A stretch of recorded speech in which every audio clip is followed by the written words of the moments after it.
before this hearing even begins. You need to know what kind of courtroom we're walking into. Judge Oakley is known for running a very tight courtroom. Clear rules, direct answers, and absolutely zero patience for legal theories pulled from internet forums. And today he's dealing with a defendant who believes traffic laws simply don't apply to him because of something called the right to travel. If you watched sovereign citizen cases before, you already know how this usually ends. But what makes this hearing interesting is that the defendant actually raises a few arguments that sound technical on the surface. Motions about defaults, due process, and procedural issues. The problem is he doesn't quite understand how to present them correctly. So the real drama here isn't just the legal arguments. It's watching what happens when someone tries to fight the legal system without actually knowing how the system works. You got a motion filed? Yeah, oh, yes, absolutely. I actually have issues to discuss before I cross. But the court reporter needs to pick you up. Here, you don't have to be at the podium, but at least have a seat at that table where that microphone is. Threats, coercion, and I'm under duress. I'll cross. You're under duress? How are you under duress? Well, Your Honor, as stated in my motion, there's actually fraudulent word that since been signed by a judge. I have lawsuits filed on all of this stuff right now, which I know that they received. Hold on, brother, wait. I'm just asking you to have a seat at the chair with a microphone. Oh, I understand that. I'll do it. Okay. The front seconds up here. That's fine. Just make sure you're talking to the microphone. Absolutely. Okay. All right, you can sit down. Okay. So I think this is your motion to dismiss, right? Yeah, I have a few in there that I've been repeatedly trying to well, be dismissed. which one do you want to start with first? Well, the recent one I filed, the motion to reject the swearing in and all that, based off the fact that, like I said, I was sent a default motion that I don't know how it even got sent out past the day, but it was never signed or anything. I was also defaulted out the fact that there was a citation that never even presented a court appearance. Okay, hold on. You're giving me too many issues. You're talking about swearing in. You're talking about a default judgment. Just pick one issue. We're going to deal with them one at a time. So what do you want to deal with first? Well, my main motion. Well, yeah, the default. Okay, so was that on the civil infraction, failed to disclose the CPL? I suppose that's what it was under, yes. Okay, don't suppose, it's your motion, brother. Tell me what it is. Well, it keeps getting that's the only civil infraction. I have numerous, I have lots of stuff. Hold on, that's the only civil infraction I see with your name on it. So I'm just confirming that we're talking about that charge. Yeah, sure. Okay. So do you know why the default was entered? Did you miss a deadline? Did you I was notified. I was called by people that I know within Huron and the police chief stating that I had a missed appearance date. I never had an appearance date scheduled, but I went back looking at the citation. There was no date. And actually how fast it got issued raises real concerns to me. And then once I received the default in the order. Hold on. Let's take one thing at a time. So you said you never got an appearance date. Correct. Do you have a copy of the ticket? Because I've got a copy. Yeah, I said it's in there. It's attached to my motions. Okay, do you have a copy of the ticket? I do. Okay, then I'm going to ask you to look at that copy of the ticket, because my copy of your ticket says contact court for appearance date. It says contact court for appearance date, where it says appearance date on or before. There's nothing. Okay, but it says contact court for appearance date. That means the monkey's on your back to contact us. I will also on the bottom of the tickets it says if you fail to contact court within the specified amount of time. There was no specified amount. Right here, you can see the first major problem developing. The judge asks a simple yes or no question. Did you contact the court after receiving the citation? Instead of answering directly, the defendant begins explaining why he believes he shouldn't have had to contact the court at all. Now, from a legal standpoint, that's a completely different argument. Courts often separate factual questions from legal arguments. The factual question is simple. Did you call the court or not? Once that's answered, the legal debate can begin about whether the process was fair or whether the ticket provided sufficient notice. But when someone refuses to answer the basic factual question, the court can't even move to the legal discussion. That's why Judge Oakley keeps redirecting him back to the original question. Time on here. I had no idea when I was supposed to contact the court. I was dealing with trying to get my attorney. Let me ask you this. Did you contact the court? I was again, as I said, I had no sort of any time frame to contact the court. Mr. Purcell, this is going to go a lot easier on everybody if you just answer the question I asked. I'm going to give you plenty of chance to give me any argument you want to give. Okay? So don't feel that you have to force your argument into every question I ask. The question was, did you contact the court? Well, Your Honor, I would have contacted the court if I had a specified. That's a yes or no. So I'm going to take that as a no. You didn't contact the court. So after 14 days on a civil infraction, if we don't hear from the defendant, We enter default. It was less than that actually when I was defaulted, Your Honor. Less than that from what? From whatever this was issued. And like I said, I was contacting Well, once attorneys. again, I'm going to draw your attention to the ticket. My ticket, which I think is the same one you got, is dated February 3rd. Correct. Okay, so that's when it was issued, February 3rd. Correct. So when was the default? When did you get notice of a default?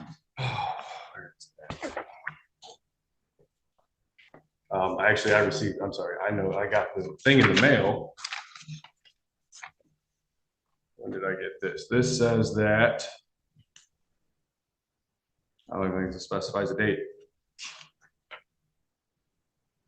Well, did you make a note when you received it? This told me, this said I had I don't remember exactly what date I received this in the Okay. mail, but this was scheduled for March 8th. Okay. So that was even less than a But what is that that's scheduled?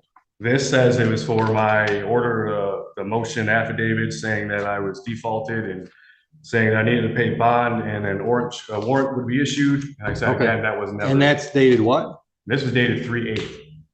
That I needed to appear Okay. on or before 3/8. Okay, so that was March 8th. You were defaulted February 22nd. Okay. Which then, again, there was no dates. I had no nothing. I had no Okay. notice Well, of any well, sort of. well, once again, appearance. you're not hearing what I'm telling you. The monkey was on your back. The ticket clearly said you contact us. You never did. And it also specifies right here, if you fail to appear by the date specified, and then on the bottom one, even for the other one, if you fail to answer a citation by date specified, there was no dates. Okay. There was no dates. This is actually one of the more surprising moments in the hearing. The prosecutor explains that the very issue the defendant is arguing about, the default judgment, was already set aside by another judge earlier in the process. In other words, the defendant already received the exact relief he requested. Legally speaking, that makes the argument moot, meaning the court no longer needs to decide the issue because the problem has already been fixed. But instead of recognizing that the system corrected the issue, the defendant continues arguing about the damage caused by the original default notice. This highlights a common courtroom misunderstanding. Once a court fixes a procedural problem, the focus shifts back to the underlying case itself. Do you have anything to add? I do, Your Honor. Go ahead. Mr. Crusoe brought this up when we were in front of the Honorable Judge Martin. She did set aside the default in the civil infraction, irregardless of whether or not he showed up. Which I object to the setting Sir, aside. do not interrupt the lady. Did she interrupt you? No. Then don't do that. Let's be civil. Go ahead. Thank you, Your Honor. Judge Green, Mr. Crusoe did bring it up again with the Honorable Judge Green, and she declined or denied his motion based on the fact that it was moot because the Judge Martin set it aside. So the default's already been set aside. Yes, Brother, why'd you just waste 5 minutes of my life? since March 14th, Your Honor. Which I object to that because they. You object to your motion being No, I granted? object to them setting aside my motion. And I object to this. Wait, listen. She tells me Judge Martin set aside the default based on your motion. Yes, but I was never told any of that prior to any of that. So you want to argue about the fact that you got what you asked for? No, what I'm saying is the fact that the due process was violated is what happened in this whole problem. When I was defaulted, due process was violated. So what? She set it aside. Not, listen, okay, it was set aside to cause damages to me because of what happened with the default. Well, explain to me how you were damaged. First off, there's threats made against me, right? Clearly he's threatening me to issue No. warrants, I didn't ask you threatening to about pay threats. money. I said, how were you? You said you were damaged. I'm asking you, what was the damage? But the fact that I was threatened to come in and pay money or warrants. How was that damage? And I was being threatened by Huron Police, which I have on record. What's the damage? What do you mean? The fact that I had to come in and pay money or I would have been, they'd have been issued. What money warrants. did you pay? Huh? What money did you pay? $280. I had the receipt and everything. It was all attached to my motions. They just keep trying to set it aside. And Judge Green never said a word to me Stop. about any of that. It's been set aside. Counsel just said, Judge Martin set aside the default. So what that means is procedurally, it's like it's a brand new file. Understood? Yeah, but that's according, yeah, but that, especially now with the new Chevron overlay, that's just saying that she's just trying to set it aside that there's no issues. She didn't try to set it aside. She sat it But she aside. can't. She can't just set my rights aside. She's not setting your rights aside. She set a default aside because you asked her to. Well, so if it's set aside, then the money should be returned, correct?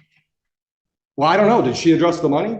I don't No, think she so. never did. No one did. It's Sir? written in my motion. Sir, I'm going to hold you in contempt the next time you cut her off. The first contempt's $100. The second contempt's a day in jail. Are we clear on the ground rules for my courtroom? Is that a yes for the Yes, Your record? Honor. Okay. I'm giving you all the time you need to talk. Don't talk over her. Okay, I understand. I'm sorry. There's just been a lot that's been going on with this. And I'm the first time I'm seeing it, so I'm trying to get to the bottom of it. You're right. All right. So we started with what motion do you want to talk about first? You said your motion to set aside the default. That was granted by Judge Martin, is what I'm hearing from the prosecutor. So that motion's done. Would you agree? As long as my money gets returned, then I guess it's taken At some point, trust me, your money will either get applied or returned. Next motion you want to talk about. The dismissal based off the fundamental violations of my fundamental rights and due process. Okay, well, tell me more. Okay. You have, hold on, let me just cut to the chase. Here we reach the argument that shows up in sovereign citizen cases across the country. The claim that individuals have a constitutional right to travel that eliminates the need for driver's licenses or vehicle regulations. Courts have addressed this claim many times. Yes, the Constitution protects the general freedom to travel between states, but that right does not prevent governments from regulating how vehicles operate on public roads. States can require licenses, registration, insurance, and safety rules because those regulations serve public safety. That's why Judge Oakley shuts down the argument quickly and points out the correct legal path. If the defendant believes a ruling is wrong, he can appeal it to a higher court. You have more than just the fact that you think you have a right to travel. Yes, Your Honor. Actually, That's denied. I'll just cut to the chase. That's denied. I don't buy into that argument. Now, you can appeal that decision to the circuit court. You understand how that works? District court decisions you can appeal. Absolutely. Okay, hold on. I denied that motion. We're not going to talk about that motion because I've denied it based on your argument that you have a right to travel and don't need a license.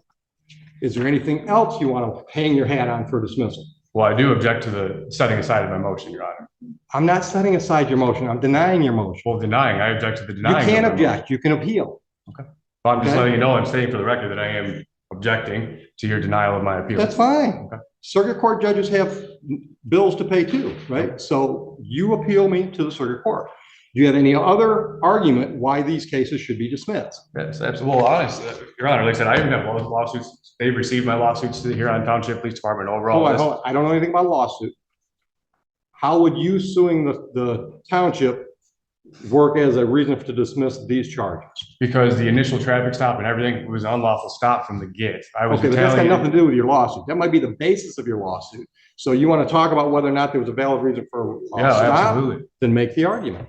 Yeah, Your Honor, so prior to me being pulled over by this officer, I was actually in contact with several law enforcement officers that are friends, and actually two that are currently working within Huron that had confirmed I had every lawful right to be doing what I was doing. The one even pulled up to me and my wife at a gas station in town, and we are in Sibley and Middlebelt, right near actually where I got pulled over, and we had discussed it and talked about it and went on about our day, and this was all prior to this incident. I had two other interactions with this officer where I had specifically told him, I've already been confirmed and doing lawful, I'm well within my lawful rights. I have it documented. You need to go talk to the sergeant that I've been talking to and a couple other buddies, right? I gave him that opportunity. It was shortly after that. And I had that confirmation well prior to me even being pulled over. Okay. So then, this officer seen me leaving my house, pulling off my dead end dirt road, proceeded. Like I said, I even told him, I've already had this, I've already used this. You need to go talk to the sergeant. Right. Chose not to. Pulled me over, walked up, just started demanding ID and everything from me. He wouldn't identify himself, none of that good stuff. And then now this is where it's all led to. And I informed him, I have body cams, I have my own recording. And like I said, I have a lot. Okay, but you started out by saying you wanted this dismissed because there was not probable cause for the stop. Correct. Okay. And then you went on to tell me how there was obviously a difference in opinion within the department about whether or not what you were doing was legal or not. Well, I Is that specifically a fair stated. summation? What was that? Is that a fair summation of what you just said? Some of the officers that you talked to said you could do that, and obviously the officer that wrote you the ticket didn't think you could. Correct. Okay, so that's a difference of opinion there, which has very little, if anything, to do with the probable cause for the stop. So I'm going to let the prosecutor explain her position on probable cause. That's it. Go ahead. Your Honor, defendant is requesting this court dismiss the case because of the accusation that operating an ORV on the roadway constitutes a blatant violation of his First Amendment rights and an improper attempt to regulate his constitutional rights. In his most recent motion, he does accurately cite Terry v. Ohio as controlling. This was plainly a Terry stop. Well, hold on. His argument is there was no reason for the stop. He does cite Terry v. Ohio in his newest motion. Okay. Because people submit that the investigatory stop exception in Terry v. Ohio controls the validity of the traffic stop. An officer may stop and briefly detain a person on the basis of reasonable suspicion that criminal activity is afoot.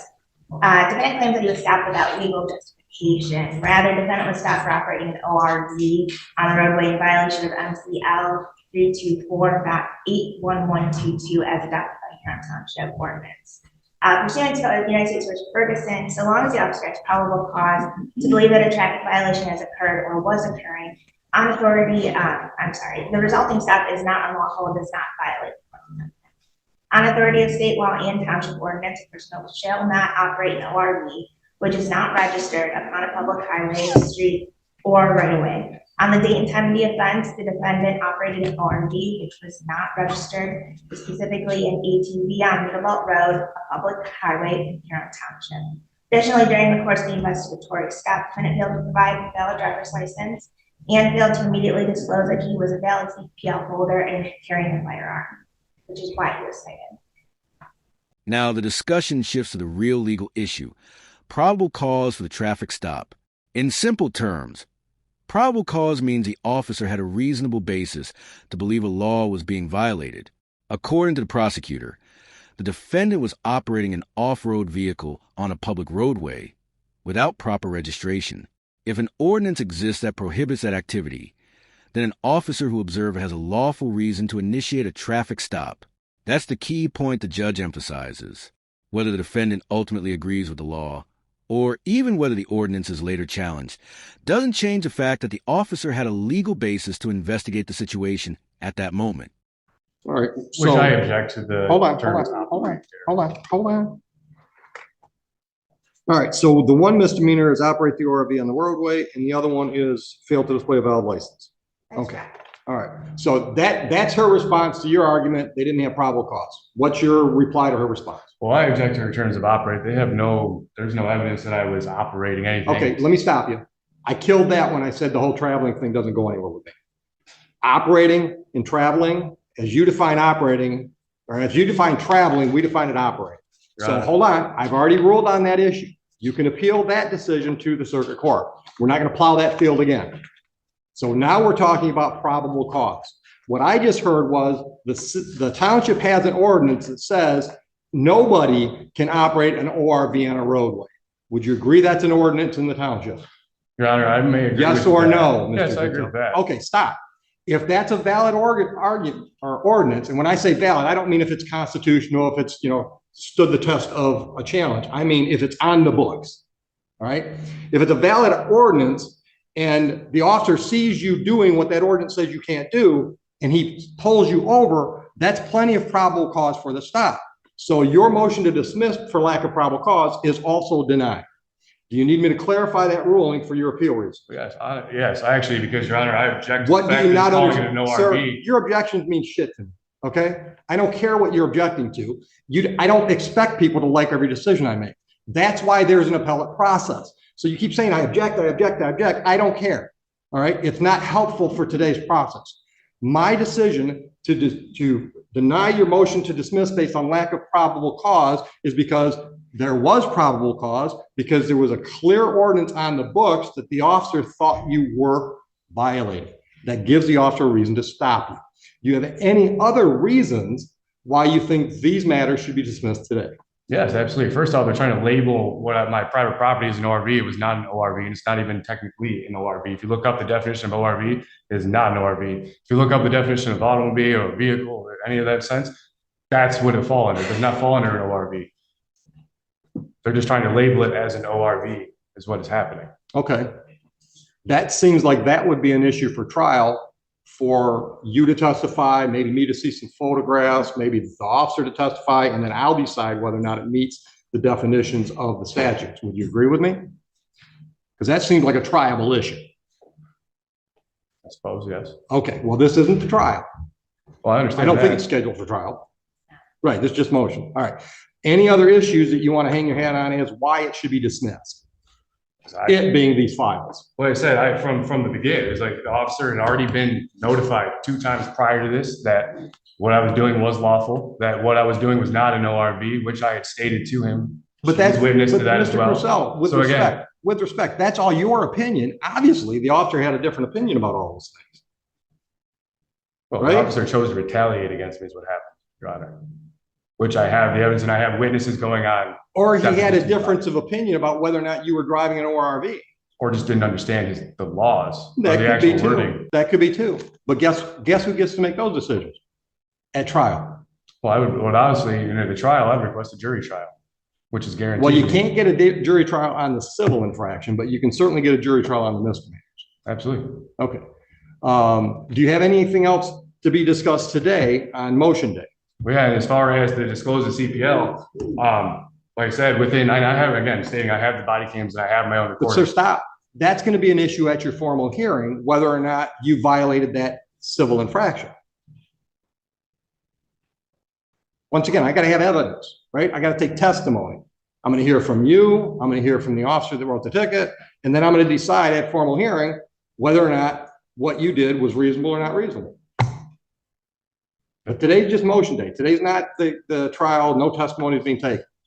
Oh, I understand that. Okay. Anything else today? Well, I guess best no, but like I said, again, for the record, I do object to moving forward. I do object to anything moving forward from this point. File your appeal. No, that's fine. I will. File your appeal. I'm going to. That's fine. Okay. All right. Now, the 200, let's get back to the $280. We'll talk about a jury trial date. Are you going to represent yourself at a... At this point, the judge gives what might be the most practical advice of the entire hearing. Get an attorney. Representing yourself in court is legally allowed, but it comes with serious risks. Trials involve complex procedural rules about evidence, objections, jury instructions, and courtroom protocol.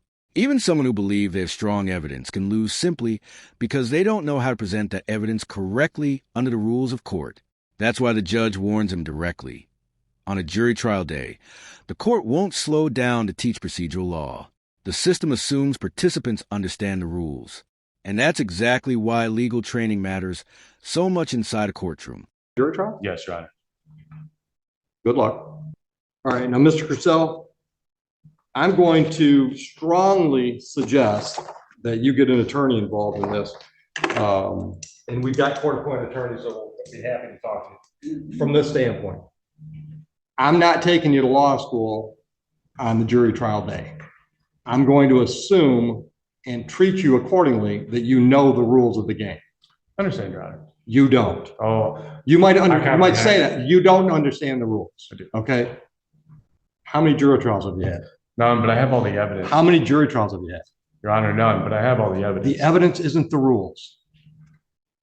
There are a lot of procedural rules that will trip you up if you don't know what you're up against, and you don't.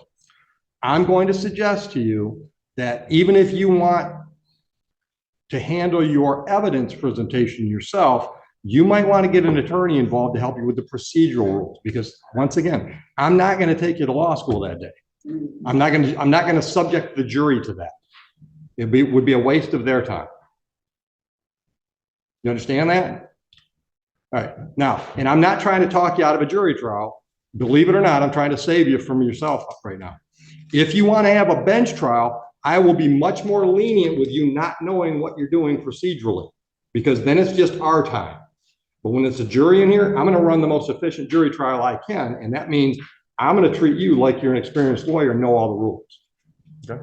All right. All right. So if you decide, number one, that you don't want a jury trial, you want to do a bench trial, let me know long in advance of that date so we can save it for somebody else. Or two, if you want the assistance of an attorney, I will give you the ability to talk to one of our court-appointed attorneys and see if they can assist you in the manner you want to be assisted. Okay. Understood? Yes, Your Honor. Any questions? Nope. Anything else? Okay. Have a nice day. Thank you. Royce, I was trying to get you some work earlier. Oh, I almost ran out of the courtroom as soon as you said, oh, I'm happy to assign someone. You would have seen like the cartoons, like you going through the wall and just like Impermanently going through it. But you know, these guys kill me. I've never If- about the travel, like if- traveler or whatever. I've never The last few sovereigns I've had in front of me, honestly, they had decent legal arguments. They just don't know how to get them out, Right. you know? The one that I think. Not that the traveling's a good argument. I heard half of it. Yeah. He said like whatever he was driving under the definition wasn't like an ATV. So that might be a good That argument. might be- that might be Yeah, fine. you know, there's a lot of stuff out there that's like hybrid stuff that Right. since all those ordinances and statutes were written, so there could be something that falls through the cracks. Yeah, absolutely. But he's not gonna get anywhere with his vitriol. No, what is the weird thing? What is the trap? I don't understand that. It goes way back when we traveled, you know, I know this. without machines. We have a constitutional right to travel. Is it some kind of like? That's what they're using. They're saying I've got a constitutional right to travel and you can't restrict my right to travel by making. By the end of this hearing, the outcome is fairly clear. The defendant attempted several arguments to dismiss the case: procedural complaint about a default notice, constitutional claims about the right to travel, and challenges to the legality of the traffic stop itself. But the judge addressed each one step by step. The default issue had already been resolved by another judge. The right to travel argument was rejected because courts consistently uphold driver licensing laws, and the officer had probable cause to initiate the traffic stop based on a township ordinance. With those motions denied, the case now moves forward toward trial, where the actual evidence will determine the final outcome. If you found this case as shocking as we did, make sure to hit that like button. Share your thoughts in the comments, and don't forget to subscribe for more jaw-dropping courtroom breakdowns. Making me have a driver's license. Okay. And honestly, my memory stinks, but one of the first things I remember learning in driver's education was, like day one, driving is a privilege granted by the state of Michigan. It's not a right. Right. We'll take that privilege away if you break the rules. Right. It seems like pretty reasonable Yeah. logical kind of rule. Well, and that's what I try to shut them off. It's like, look, I don't buy that argument. I'm going to deny your argument, but go ahead, appeal me. Right. You know, if you really think you're on solid footing legally, go appeal me. Circuit court judge can tell me I'm wrong, Mhm. which ain't going to happen because those arguments have been tried repeatedly.